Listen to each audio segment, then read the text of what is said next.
मेरा बड़े लड़का सारा मकान मांगा नू का इस वजह कर दो। मैंने खरीद रखा कोई दलाई मकान नहीं, मैंने बार बगावा ससुरालिया लड़का कुत्ते की डरा मारते हैं, मेरे को बुरी तरह मारते हैं। नमस्कार, मैं संदीप शर्मा और आप देख रहे हैं सिटी तहलका। लोग कहते हैं कि औलाद लड़का अगर जो होता है तो वो बुढ़ापे का सहारा उसको माना जाता है, लेकिन समालखा में एक सराय मोहल्ला है जहां पर एक पीड़ित परिवार पानीपत के सिविल अस्पताल में है और इनका आरोप है कि इनके बेटे के द्वारा इनके साथ मारपीट की गई है। बेटे के ससुराल वालों के साथ द्वारा भी इनके ऊपर मारपिटाई की गई है। क्या पूरा मामला है वो इनसे जानने की कोशिश करेंगे कि कहाँ के रहने वाले हों और क्यों आप हॉस्पिटल पहुँचे हैं। संभाल के रहने वाले हैं, वार्ड नंबर 6। मेरा बड़े लड़का सारा मकान मांगा नू का इस वजह कर दो। मैंने खरीद रखा कोई दलाई मकान नहीं, मैंने बार बगावा ससुरालिया लड़का कुत्ते की डरा मारते हैं, मेरे को बुरी तरह मारते हैं। मेरे लड़के 2 छोटे, उनने भी मार के बुरा हाल कर रखा। कभी उसका बलात्कार का केस लग रखा, हम बुरे हाल में फंसा रखे। हम किस जा बेटे की जो आपके बड़ा बेटा है, ये 2 छोटे बेटे हैं आपके। बेटे की बहू के द्वारा आरोप लगाया जाता है कि भाई वो बलात्कार करने की कोशिश की गई है। मेरा तो मेरे बेटे आज तक उसका शाम ही नहीं बोल लिए, इतनी इज्जत कराते और इसने भी दर्द कराया। हम किस जाइए बेचारे। तो ये आरोप क्यों लगाए जा रहे हैं उनकी तरफ से? सारा मकान मांगा तुम निकल जाओ रहा था प्रेशर बनाने के लिए। वो बोलती है या तो तीना ने खत्म कर दे अपने आदमी, तो खुद मेरे सामने खड़े होकर ये सारा मकान दे दे दराजी तो ठीक से नहीं न मार दे न काट दे। ये निशान कैसे हैं आपके? तो इसकी माँ नर बहू नर बेटे नीचे लुटा के बढ़ गए हमारे मुक्के गुस्से चाहते में मेरा बुरा हाल कर दिया। मेरी बाड़ी पाड़ लगी, एक सासू बाड़ी पाड़ लगी मेरे घेर का नीचे और मेरे बेटे ने पढ़वाई। तो आप रोइए मत, हौसला रखिए। कानून की आप सहारा लीजिए। कानून हमारा सारा कोई नहीं, 100 मैंने 10 वर्ष पिट कानून बुरे हाल से गई। ये जो नहीं होती पीछे ये जो हमारे साथ आज जो हुआ है, ये प्रशासन की गलती है। हमें 4 साल हो गए समालखा चौकी में इतनी हमारी FIR दर्ज है, कोई कार्रवाई नहीं है। वो पैसे दे देता है, सब भ्रष्टाचार में लिप्त है। हम अनिल विज के वहाँ भी गए थे, अनिल विज के वहाँ से हमारी एप्लीकेशन समालखा कोर्ट में IPS ऑफिसर पूजा वशिष्ठ है, उनके पास आई थी, लेकिन कोई कार्रवाई नहीं की गई, उसको भी दबा दिया गया। उसके बाद DC के पास हमारी एप्लीकेशन गई हुई है। DC ने सीनियर सिटीजन का केस दर्ज करके समालखा SDM के पास वो केस रेफ़र कर दिया, तो समालखा SDM ने भी उस केस को भी दबा दिया। हमारी कोई सुनवाई नहीं। 4 साल हो गया, हमने इतनी एप्लीकेशन दे रखी, सारे हमारे पास लिखित सबूत पड़े हुए हैं। ये चोट कैसे चोटें आई हैं? खून के निशान हैं, सर पर भी चोटें। ये मेरी मम्मी को पीट रहे थे वो गली में घेर के, तो मेरे को किसी ने बताया, तो मैं जैसे ही गया तो भाई ने मेरे सिर में लोहे की राड थी उसके हाथ में, वो और हाथ पे मारी, तो उससे मेरे हाथ की हड्डी टूट गई और सिर में टांग के आए हुए हैं। तो आपके ऊपर और आपके जो छोटे भाई हैं, इनके ऊपर, दोनों के ऊपर रेप की जो कोशिश करने के आरोप हैं भाभी के द्वारा लगाए गए हैं। तो क्या किस कारण से लगाए गए हैं? आपकी मम्मी ने तो बताया कि भाई जो प्रॉपर्टी का विवाद आपके बीच में चल रहा है, उसको देखते हुए कि भी प्रेशर उनके द्वारा बनाया गया है कि भाई अगर जो मैं ऐसा केस बनाऊंगी तो समझौता इसके दौरान किया जाए।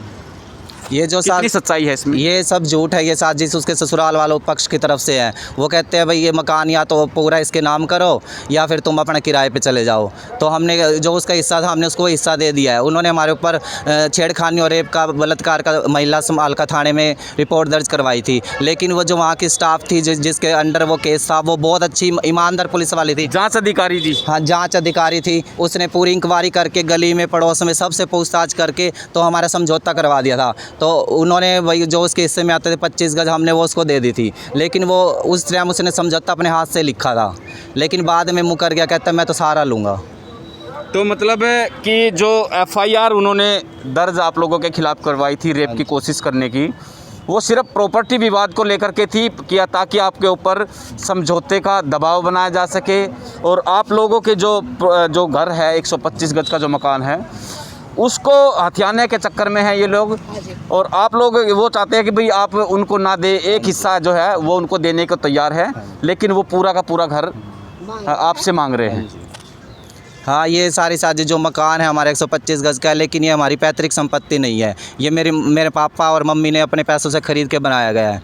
तो उसके ससुराल वाले चाहते हैं कि ये पूरा मकान उनके लड़के के नाम किया जाए, इसलिए वो कभी रेप का केस, कभी मम्मी के ऊपर दहेज का केस डाल देती है। और बार बार हमें एक बात बताओ, हम रहने वाले समालखा के, उसने असंध थाने में रेप का केस डाला, तो पुलिस ने हमें इतना परेशान किया, हमें वहाँ बुला के हमने ये भी कहा तुम यहाँ ट्रांसफ़र कर दो, जब समालखा में छेड़खानी हुई तो समालखा में केस चलना चाहिए।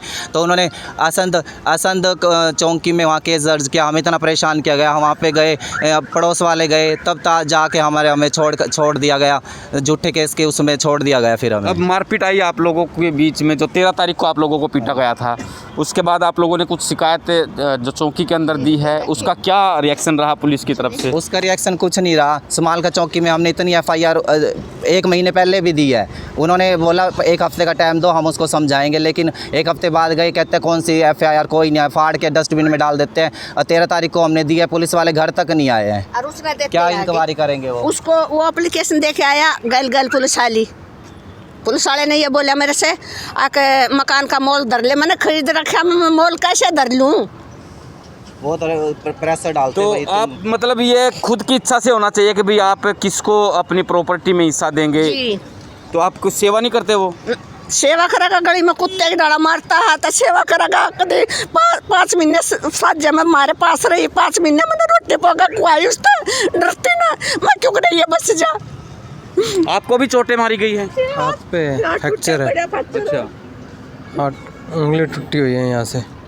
तो समालखा के सराय मोहल्ला है, ये लोग वहाँ के रहने वाले हैं। और इनके द्वारा जो आरोप लगाए हैं, इनके जो बड़ा बेटा है और इनके बड़े बेटे की बहू है, साथ के साथ ससुराल वालों के ऊपर भी इन लोगों ने गंभीर आरोप लगाए हैं। और इनका कहना है कि भाई प्रॉपर्टी विवाद है, घर इनका जो है वो हथियाना चाहते हैं और प्रॉपर्टी में हिस्सा, ये हालांकि एक हिस्सा देने को भी तैयार है जो उनके हिस्से में आता है। 5 क्योंकि 3 इनके बच्चे हैं, एक हिस्सा जो ये बुज़ुर्ग हैं इनके माता पिता वो अपने पास रखेंगे और एक लड़की का हिस्सा इन्होंने निकाला है। और जो उस लड़के के हक में आता है कि 5वां हिस्सा है, उसको ये लोग देने के लिए भी तैयार हैं। लेकिन इनका कहना है कि भाई समझौता हमारा हो चुका था और उसके बाद जो लड़का है इनका ससुराल वालों के दबाव में आकर के इनके साथ मारपीट करता है, जैसा इन्होंने आरोप लगाया है। फ़िलहाल के लिए बस इतना ही। आप देखते रहें सिटी तहलका सच के साथ।